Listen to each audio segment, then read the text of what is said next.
All right, we are live now. Hi, everyone. Welcome to the Eczema podcast. I have a special guest here today. Her name is Briana, and I'm going to let her share all about her topical steroid withdrawal story today. Plus, she also did something really amazing, and she traveled around the world and made her own documentary. You can check it out. It's totally free. She'll give all the details later, but she's interviewed a lot of cool people in her documentary, and she's going to share all about it today. But welcome to the show, Briana. I am so happy to have you on. Thank you. Thank you. It's so nice to be back here so soon. Yeah. And in case you missed it, Briana was also in the last one of the Facebook Lives that we did for just talking about like people of color and how to help advocate for it and get companies to also support people of color as well. Yeah. So I'm excited to have her back today. Welcome. I'm excited to be here. All right, so let's get started. And Briana, we would love to hear your story about topical steroid withdrawal and everything that you went through, because if any of you check out her documentary or even see her videos, you'll see how much she's gone through and how much her skin has improved. So Briana, I'll let you take it away and just share more about yourself. So just about me, I was like living the life that I really wanted before all of this hit. I was a professional dancer.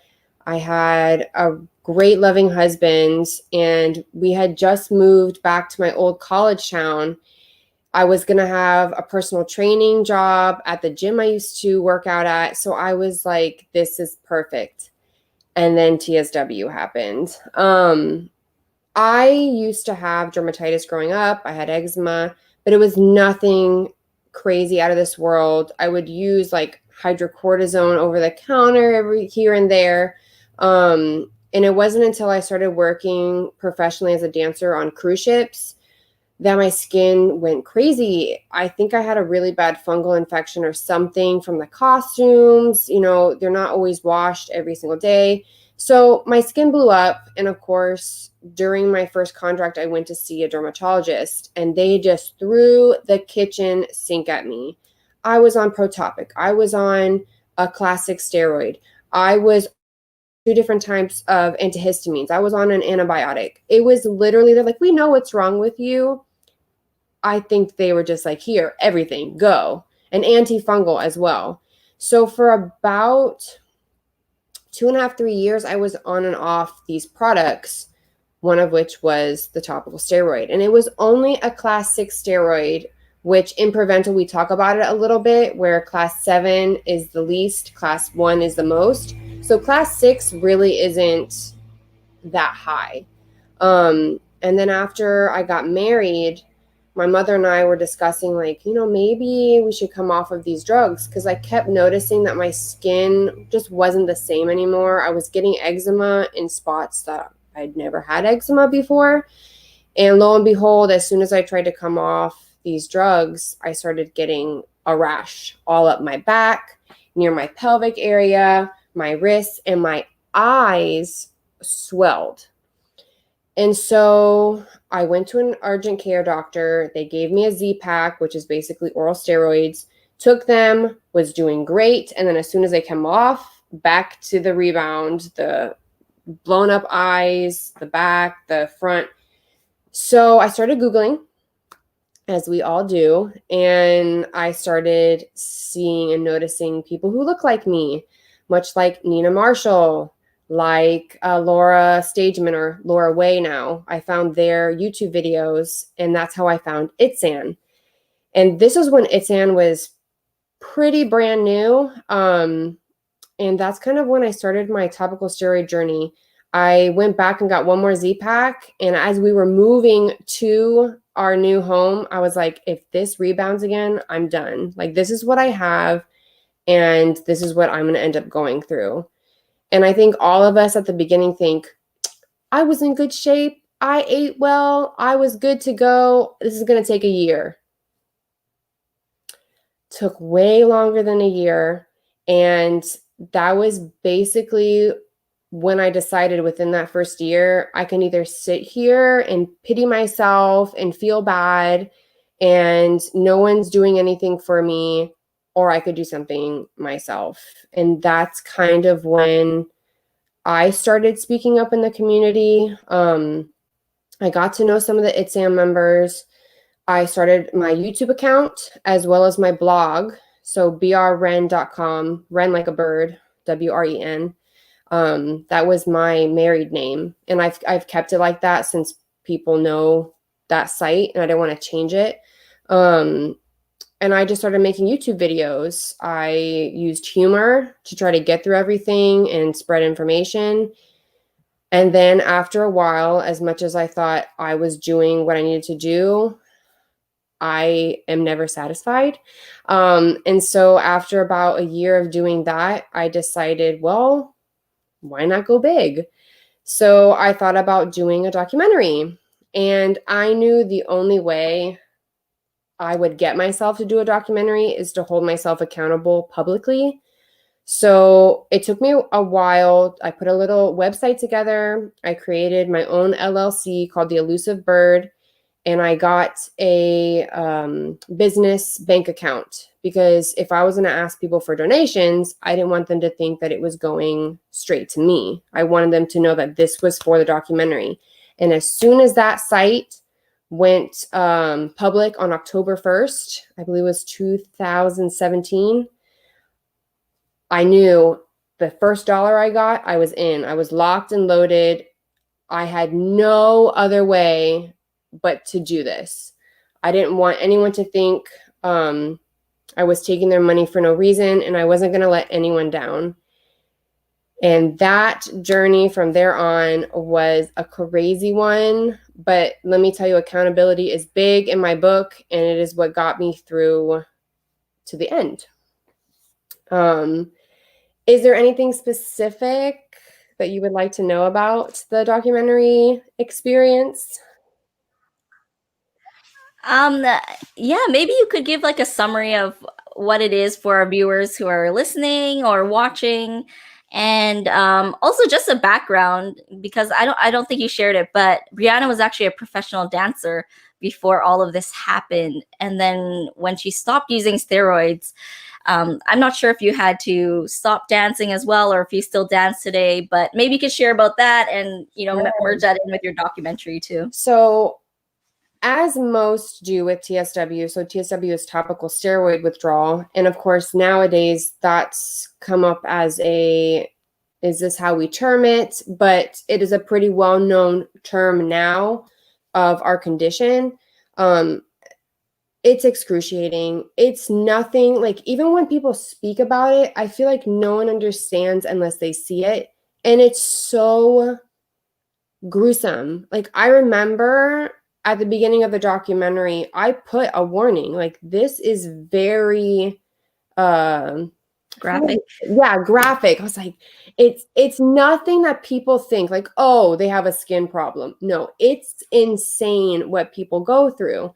I immediately, I didn't get my job. I mean, even a friend's gym, can't work. I was bedridden. I couldn't, like, I think I tried helping a very nice woman who did real estate on the side. And I remember the day I met her, I had a paper towel held up against my chin because it was just dripping. And just the love that she shared. I'm coming over there looking like, I don't know, out of a Halloween horror movie. And so I wasn't working.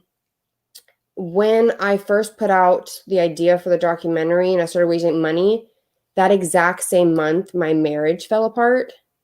So it was really difficult in the sense that TSW hits people's lives in a way that I don't think anyone truly can fathom unless they're going through it. Financially, it was a huge burden. Physically, I mean, if you watch the documentary, you will see tons of stories. Just people, they look like burn victims. We look like we just had acid thrown on us. emotionally you're on a roller coaster because you're not in control of anything anymore. You don't have control over when you're going to get better. You have no idea what foods are going to bother you, what kind of clothing's going to bother you. Your temperature regulation goes crazy. And then your relationships on the people, your family, people are having to take care of you. So everything kind of fell apart. I even right now, I'm living like that plan B life of still trying to figure out now where I'm going, because I did have to quit my dream job. I don't dance professionally anymore. I'm a dance teacher. I work at a high school and a middle school, but I right now still am not ready for any type of professional job in that industry. So TSW literally took so much off the table for me. And what's so lovely about this documentary is it's something that I feel that I could leave behind. And even in that worst part where TSW took everything from me, it didn't take away my fortitude to have a voice, to do something, even when I felt like I couldn't do much at all. So when it came to creating Preventable, it was solely done by myself, in the sense of I filmed it all by myself. I edited everything by myself. It was a one-woman journey, but it was because of the voices of so many people that are still huge in this community today, that really made it what it was. So should I just delve into maybe how it was created, or? Yeah, sure. And if anyone is listening, feel free to ask Briana any questions that you guys have. But yeah, feel free to share more about the documentary or anything on your heart that you feel like people should know about. So with TSW, it's very easy for doctors to say, this isn't real, like, please leave, I'm offering you steroids. And it's always that one story that they hear. Every doctor hears one story.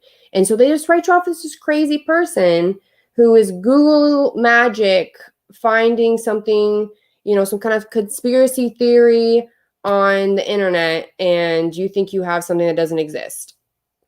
So in the back of my mind, I just felt like perhaps if I brought together not only our stories, but actual voices from the medical community, that maybe someone would actually take this seriously.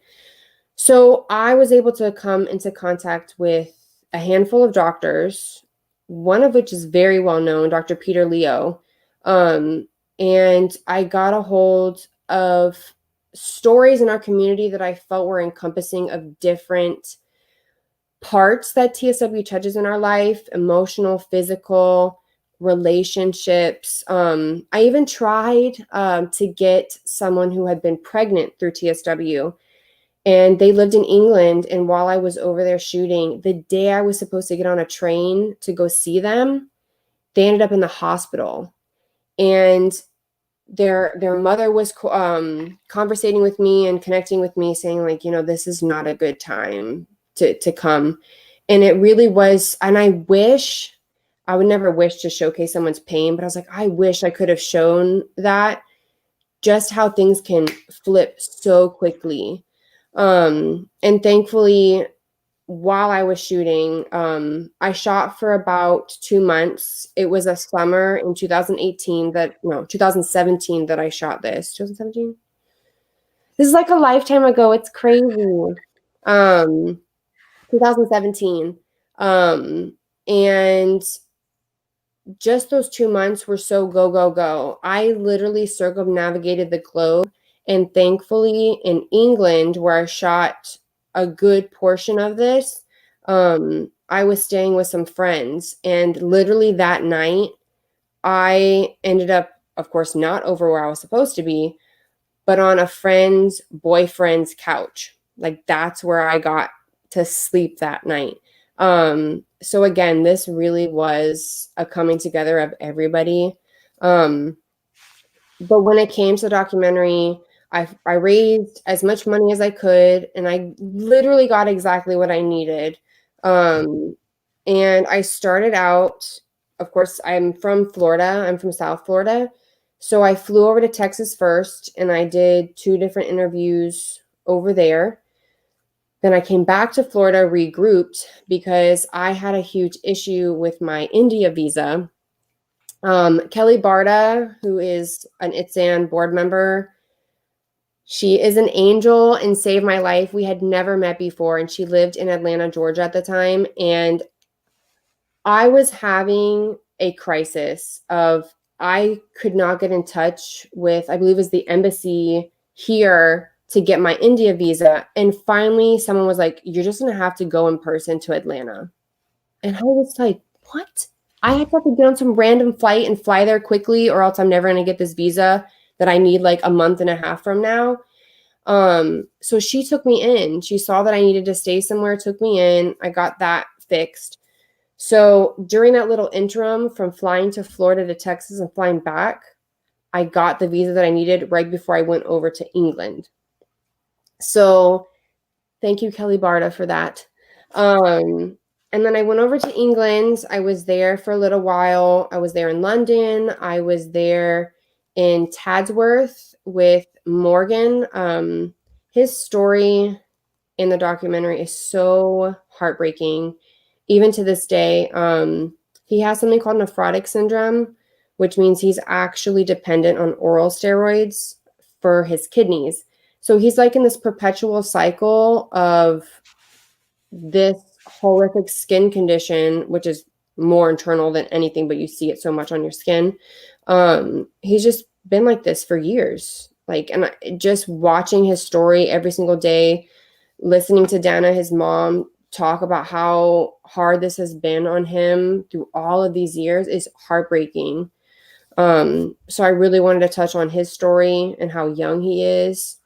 And I got to meet Cara there, Cara Ward, who is huge still in this community. And I'm so grateful to her and her friendship, and all the fighting that she's been doing recently. So I got to hear a lot of healed voices in England as well, which is kind of the hopeful part of the documentary. When you watch it, you'll see. Then I went over to India, which was nuts because I have never, except for working for Royal Caribbean, who is the cruise company I work for, I've been to Australia, but never in my life have I been to somewhere like India where I felt so out of place. I got to interview Dr. Lahiri there, Kushik Lahiri. Wonderful to see a different aspect, because over there you could get hydrocortisone and like very strong steroids over the counter, like just to lighten your skin, because over there it's beautifying. You want to have light skin over there. It's a mark of beauty. And I just driving and seeing all the ads for that was really eye-opening. I was flipping through one of the newspapers they had there, and it's just everybody that was featured had light skin. So it was a huge issue over there, especially on the face. So I got to talk to him about that, and that's in the documentary. But I remember he had his boss's wife take me out one day because I would put a downtime day because of all the time difference and the jet lag. And she took me to a museum there, and it was like a zoo, and I was the animal. I had so many people trying to take pictures of me and with me. And back then I had very short hair. So TSW, one of my biggest things was hair loss. So I was bald for a little while. And during the documentary, it had grown out to a very, very short haircut. And I had pink and purple hair while I was filming. And I will never forget, I was standing there kind of like, I don't want to move. And she's like, what's wrong? I was like, I think they're trying to take pictures of me. And she's like, no, they're not. And someone had the audacity to come up to her and not even speak to me, but speak to her as if she was like my keeper. Can we take a picture with her? And she was like, oh, go away. Like, Wow.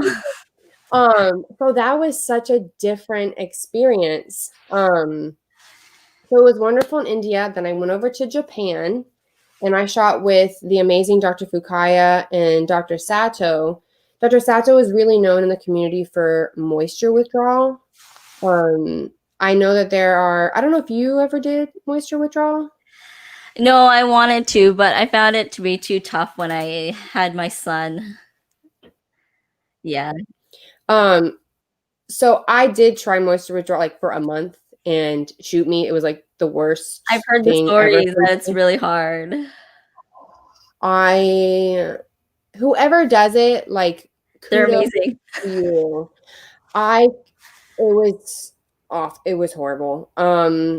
I couldn't function. I really couldn't. And I could see that I was doing it while I was still married, and it was just seeing what it did to my partner was really tough. And I was like, I can't do this. But he recommends moisture withdrawal. And he has a clinic over in Japan, which is awesome. And I got to meet, like, I got so emotional when I was there. I was having a really rough day. I was very tired. That was the one place where I really had a language barrier and culture barrier. And I had someone that was with me helping, and thank you for him. He was so helpful. And when I got to Dr. Sato's office, it had been a 3-hour journey just to get to him from where we were. There was no AC. And I mean, I'm still going through TSW while I was filming this. So I'm hot, I'm irritable. I had one of his, I guess, patients that were there. They allowed us to have a translator and I could ask them questions. I was so out of it because I'm not only the interviewer, I am the lighting person, I am the sound person, I am the video person. And she gave the most beautiful testimony, and I did not hit record. I was so upset, and we were already going over shooting time. And I remember as I'm putting my stuff away, and he was kind of hurrying me because we had to get somewhere, and I was feeling so bummed, and I heard giggling behind one of the curtains there. And the translator started giggling too. And I was like, what's so funny? Like, are they laughing at me? Like, I'm already irritable. Like, what's so funny? She's like, no, they actually know who you are. And I was like, what do you mean? And she goes, they watch your YouTube videos here. And Oh. waterworks that were just like welling up in my eyes. And she's like, they'd actually like to meet you. And I was like, bring them in here. I need to meet them. I need to meet them. So I actually have a picture with them in my house just over there of these 3 girls that were like fangirling with me, but I feel like I was suddenly fangirling with them. Like, this is what I needed. I was almost halfway through my journey and I was burning out, and I was like, this is what I needed. So I got some of their lovely energy and some of their incredible stories of staying at his hospital.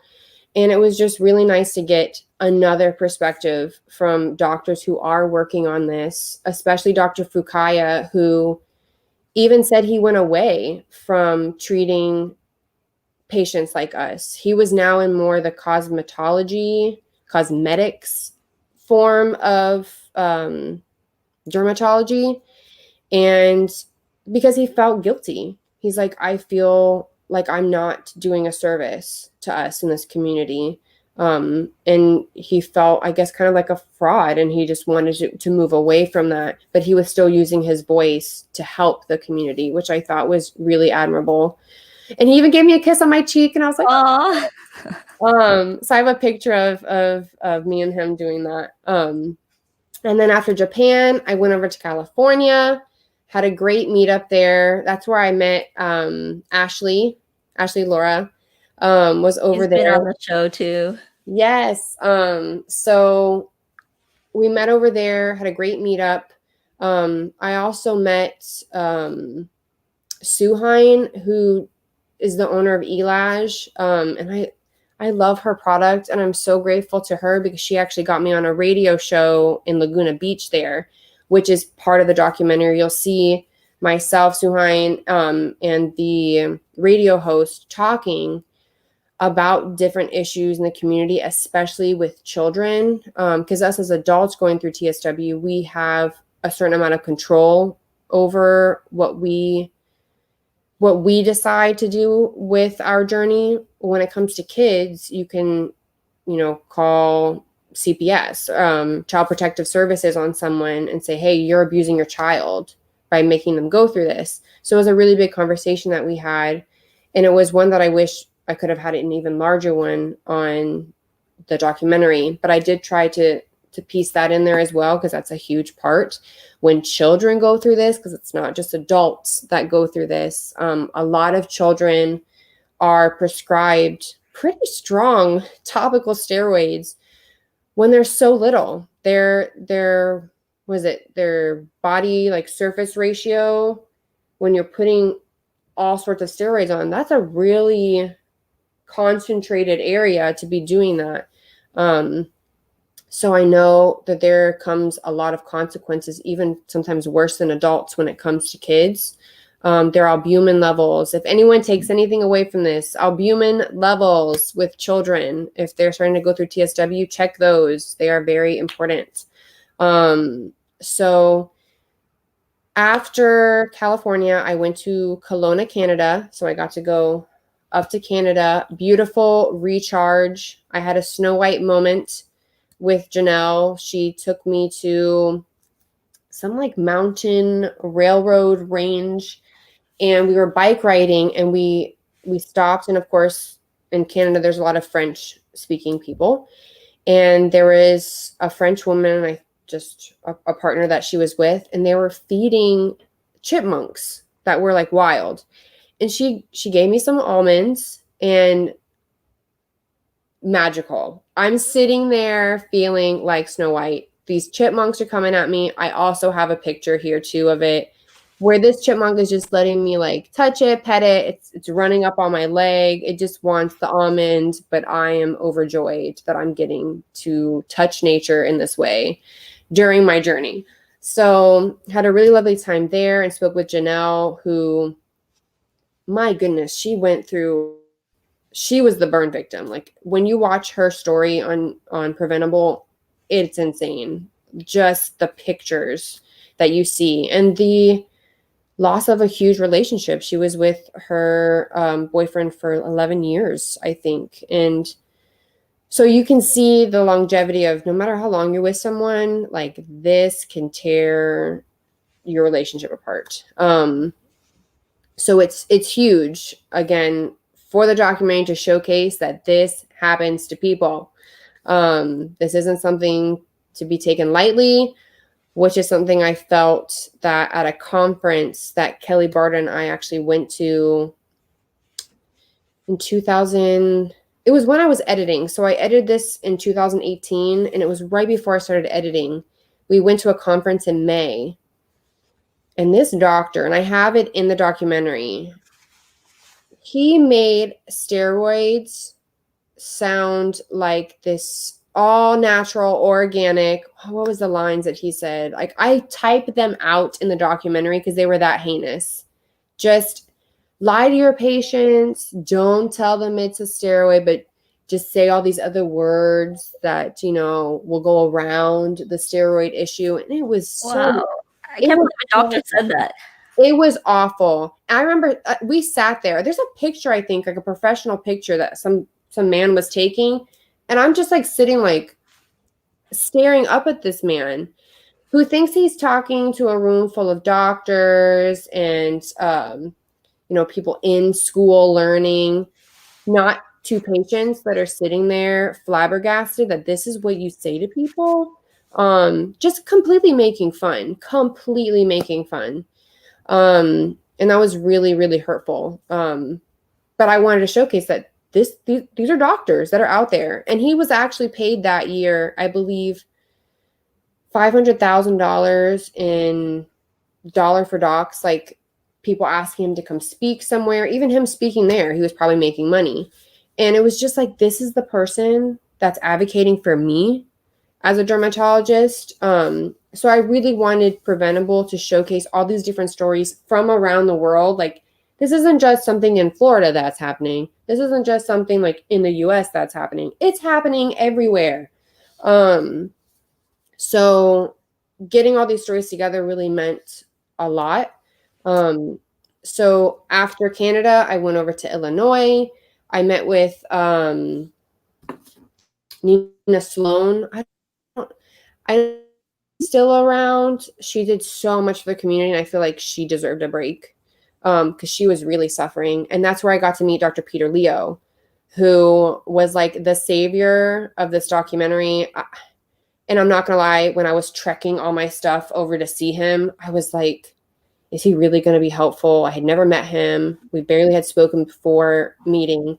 And I just had this almost preconceived notion that he wasn't going to be honest or, I don't know, just kind to this community. I don't know why I felt that way, but I had this huge guard up when I was first there.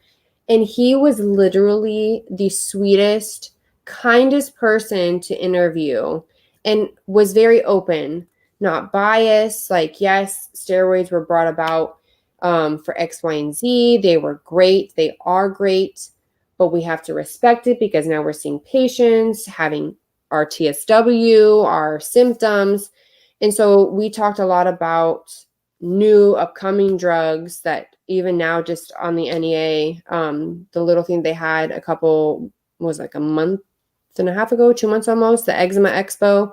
He talked about new drugs that are coming out, and he's always been pretty great for advocating in this regard with our condition. So he was a wonderful voice to have on the documentary. Then after that, I went over to Pennsylvania. I actually went to New York first and had to rent a car and drive down to Pennsylvania, which I had never driven in my life in New York. So that was in itself an experience. So I got to talk to someone who's been on Dupixent.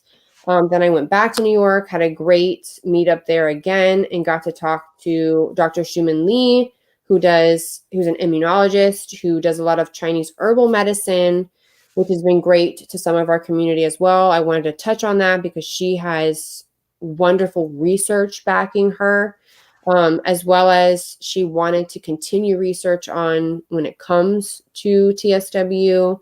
And hopefully one day we'll see something from her that's very significant when it comes to the processes, the cytokines and the T1 and the T2. Like, she had all this great info. So hopefully one day we'll see something from her. Then I went down to Richmond, Virginia, got another child story, as well as just a great conversation with Rosemary Curley. She has done a lot of research herself with this. So just her voice was really poignant on the film. And then my last stop was my friend Melissa, who I still converse with almost every day to this day, just getting her story, because she basically had Cushing's syndrome, which is she had gained a lot of weight because she had been on a lot of steroids. So it was just great to share her story as well and what she went through. And then I just took a whole summer after that summer to put it all together, which was, I never wanted to edit anything the rest of my life after that. Like, of course, now I'm still editing stuff, but I had to take a huge hiatus because even to this day, there's things that I wish I could have done differently with the documentary. But editing all those stories together, all the doctors' voices, all the research, narrating, I actually stayed at a friend's house for over a week and sat in there and audio recorded myself in her closet. That's where I did all my audio. I got to know the people at Apple very well because my computer decided to start crashing when I got into the nitty-gritty of editing. I was there for like 4 hours one day and then came back for like another 4 hours the next day. I actually give them props in the credits of the documentary, because I was like, without them, there would be no documentary. So it was a really long process. It took about 2.5 years. And then I sat on it for a little before I released it in March of 2019, just because I wanted to make sure that this was my baby, this was my product ready to get out there.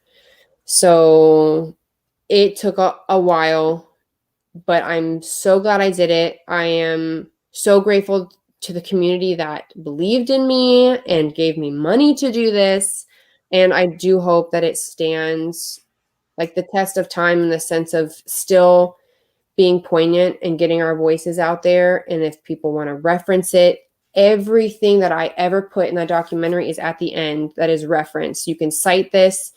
Julie Block from the NEA even gave it a stamp of approval. Like, I can't negate what you said in this film. And they actually put it on their website. So that was huge. And just to get the email from her was like a real honor in the sense of, I'm not a doctor, but I did their job. You did So your research. I did my research. So yeah, it was, and still to this day will probably be my biggest baby that I have ever done. That's amazing. And you did all of it. Well, tell me how your topical steroid withdrawal was feeling while you're doing the documentary. And I know you also went through your marriage falling apart too. So how did you cope with the traveling and then, the TSW and your relationship too? And I'm just so impressed that you did all of that while everything was happening. I feel like when my marriage was kind of falling apart, it was like a blackout stage of even though I had friends here, so I had moved back home just before all of this began of like falling apart. And so I was living with a cousin of mine, which was great because I had some sort of stability, but I had just started working a new job at the school that I work at now, and I was a sub. And anyone that's gone through TSW would probably know I had extreme social anxiety. I was like, I have gone from not seeing anyone to being thrown into an environment with children who I was like, are they going to comment on my skin? Like, I was still having to wear gloves some days. So I was very anxious, but I wanted to like show my husband like, oh, like I'm trying to work now. Like, this is something I really want to do. And when it all started falling apart, I just kind of threw myself into the fundraising and the creatives.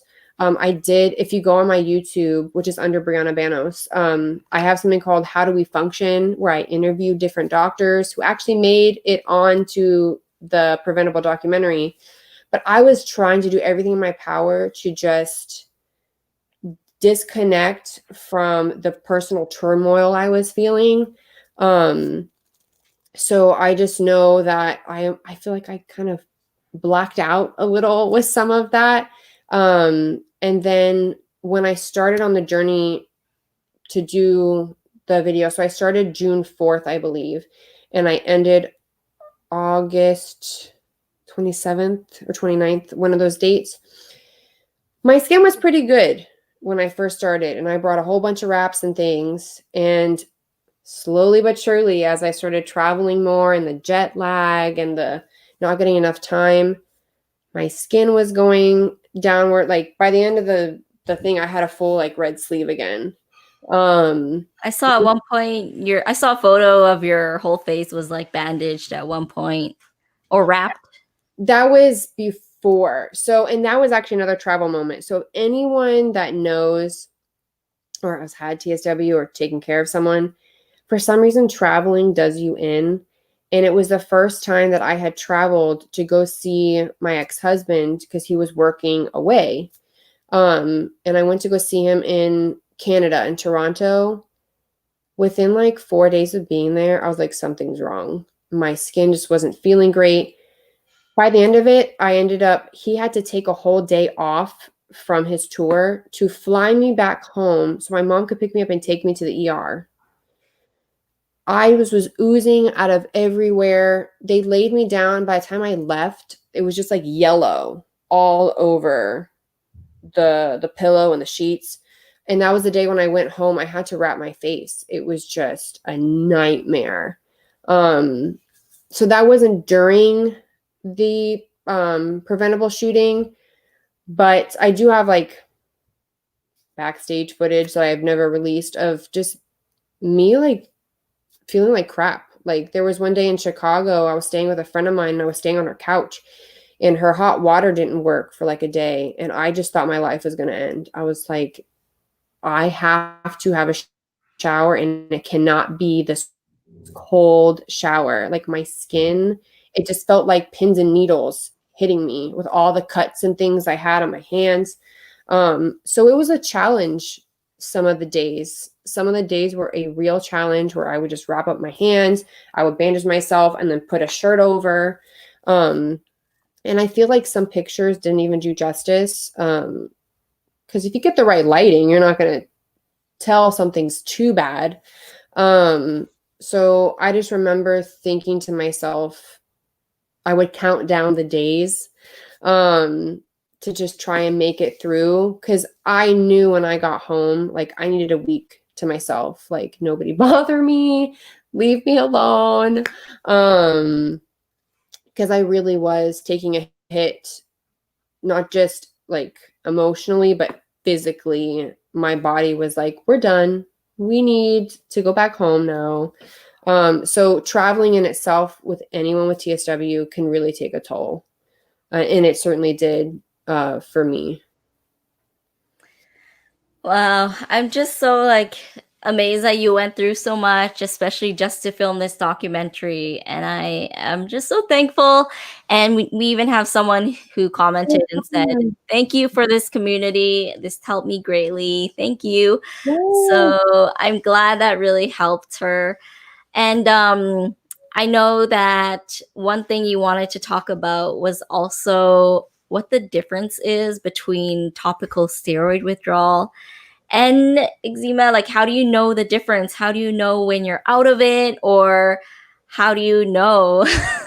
So that is the question. I know in the community right now, Car Ward literally has a post right now where we just had a town hall meeting, or TSW town hall meeting, because a lot of us, even back in the day when I was shooting this, when do you know your eczema has turned into TSW, something that is caused by hydrocortisone, this drug, whether it's oral, whether it's inhaler, eyes, ears, the topicals, that's, TSW, topical steroid withdrawal.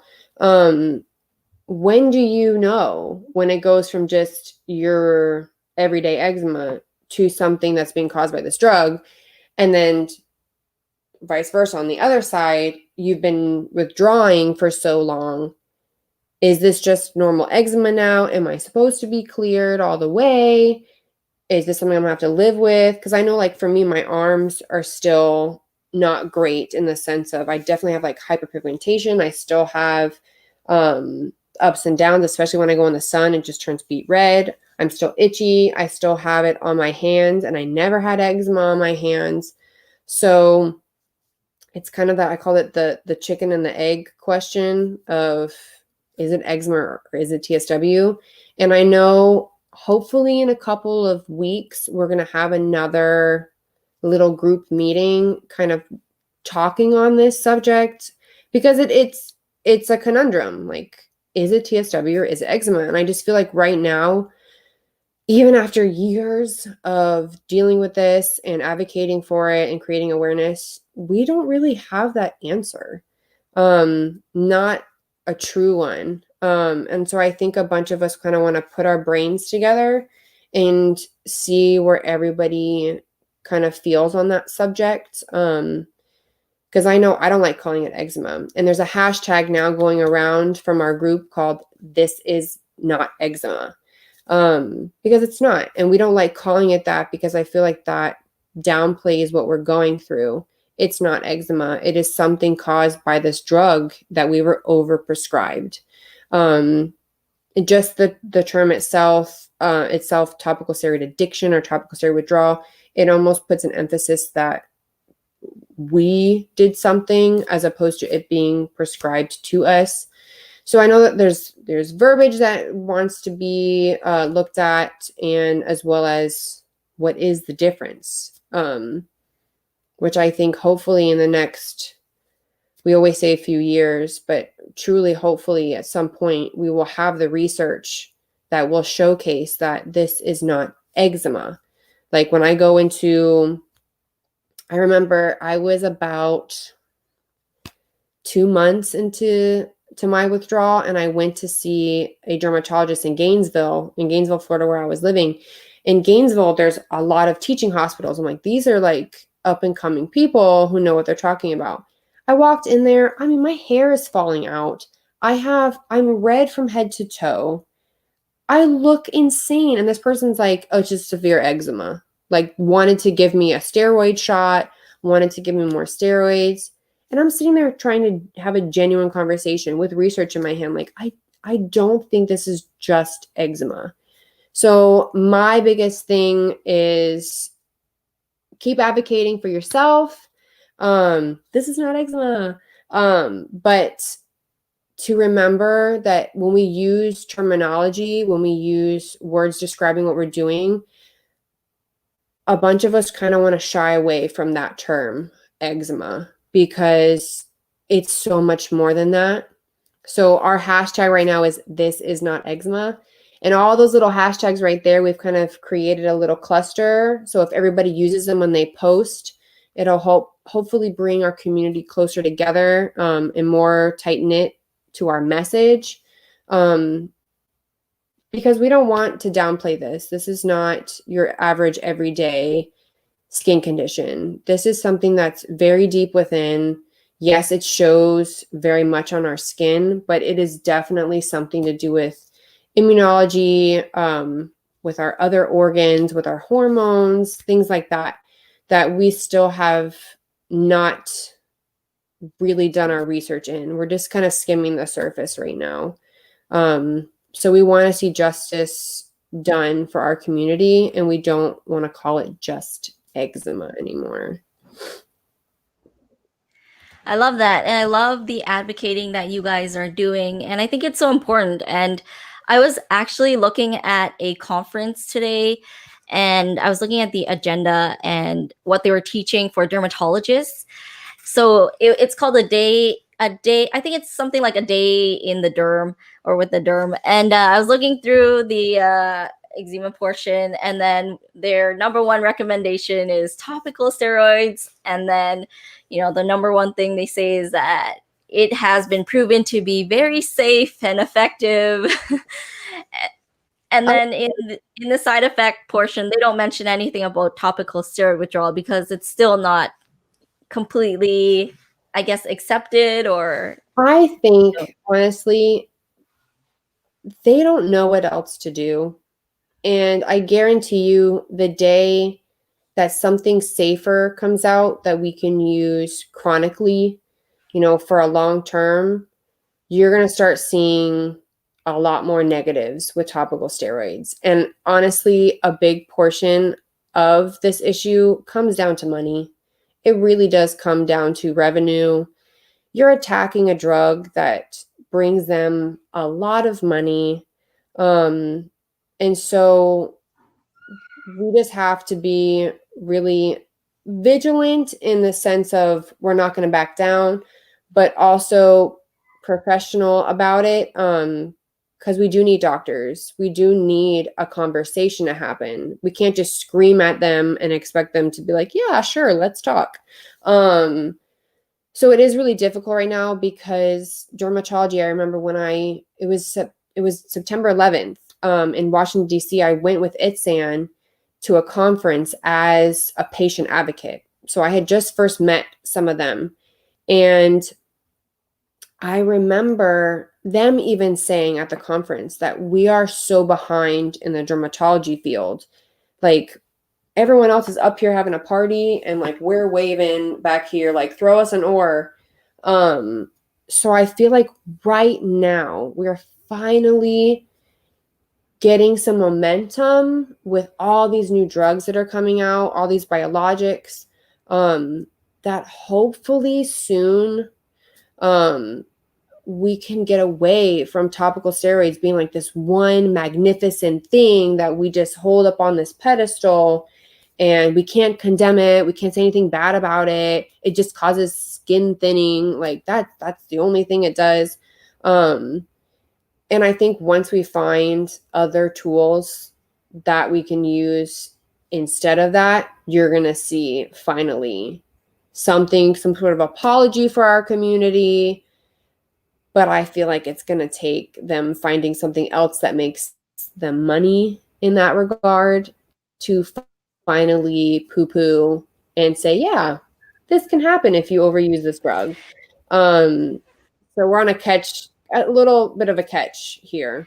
And it's also been around for about 50 years or so. And we're only discovering now that there is this phenomenon called topical steroid withdrawal. So it's taken a long time for the side effects to be recognized. Yes. I mean, even now, some of them don't recognize it. But it hasn't been around that long. It's been around for a long time. And it came about in a good-natured way. It wasn't nefarious. It wasn't like, ooh, something that we can make all this money off of and hurt all these patients. It's just, this is kind of where it's led to. So I think it's important that we keep sharing our stories, because you never know who's listening and you never know who needs to hear your story. Especially like parents, like there are people that don't have eczema and suddenly their child does, and they have no idea what to do. And they go to a derm for their 3-month-old. They're like, here, throw some Benevate on them. And you're like, no. So sharing your story with friends, family, anyone who listen, could actually be really, really eye-opening for someone and can actually save someone else's life. I totally agree. And I am so thankful for all the information that you shared today, Briana. And do you want to share where people can find you and also where they can watch your documentary as well if they're interested? Sure. So I guess a couple things. My documentary is on my YouTube channel. It's called Preventable: Protecting Our Largest Organ. So my YouTube channel is Briana Banos. You'll be able to find tons of different videos that I've put out since day one when I was bald. The first video I ever shared was me shaving my head. So there's a lot of information there besides the documentary Preventable. There is my blog posts on wren.com. I believe I almost did it every month until about 2.5 years. And then I have some other posts, just me and my head, me and my different anniversaries. I'm 5 years and 10 months right now. So my next 6-year anniversary is coming up in January. I'm sure I'll do a post. So those are two of the biggest resources where you can find info. And then I have my preventable_doc.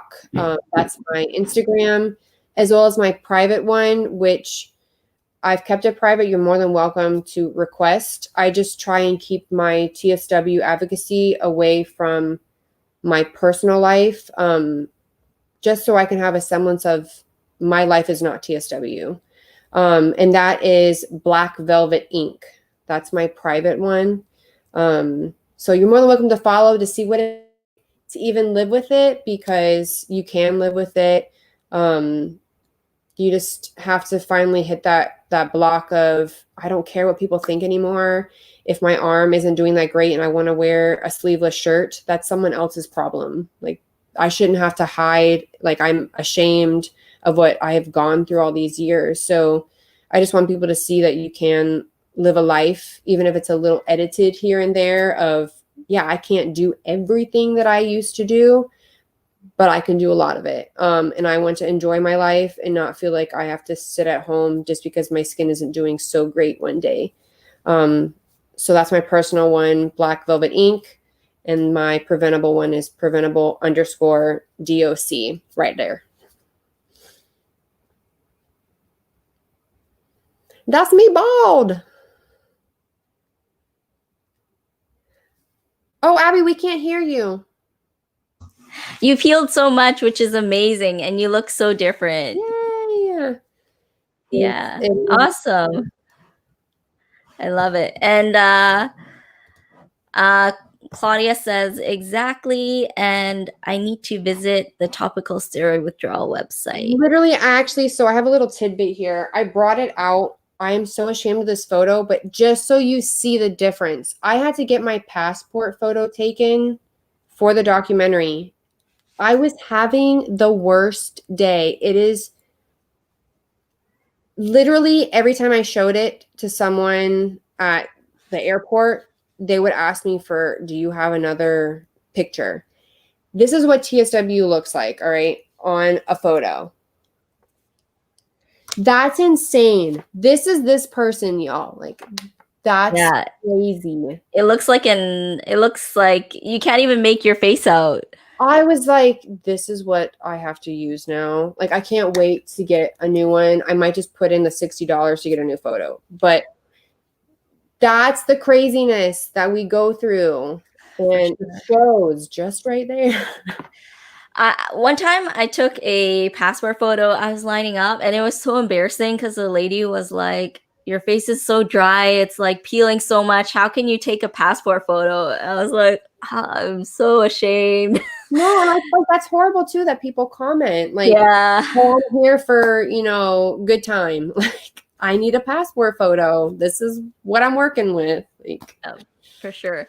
Yeah. Well, we loved having you on the show today. Are there is there a last words or encouragements that you want to say to everyone who's listening or watching? You're not alone. If you are someone going through TSW, if you're a caregiver, if you're a friend or a family member, follow some of these accounts. I know it's just as hard for other people to watch it just as much as it can be for the person going through it. And there is support for you. Like, there are caregiver accounts, private accounts. I know I have some YouTube videos that are strictly for caregivers so that, maybe some do's and don'ts, some helpful things, some not helpful things, because this really is an all-together effort. It's not even just the person going through TSW. So just know that you're not alone, even if you're the caregiver. There are resources for you and to reach out. Like, we don't want to see people's lives fall apart over this. We want to see them come together. So just share your story, follow along with others who are with you in this battle so that we can, there's like a saying, it's like, alone we are a finger, but together we are a mighty fist. And so we want to keep the mighty fist going. I love that. Thank you so much. It was so great to have you on the show today, and we really appreciate it. Thank you. We are gonna end our conversation. Unfortunately, we could talk for so much longer, but thank you to everyone who tuned in and listened and watched and commented. We appreciate it, and we hope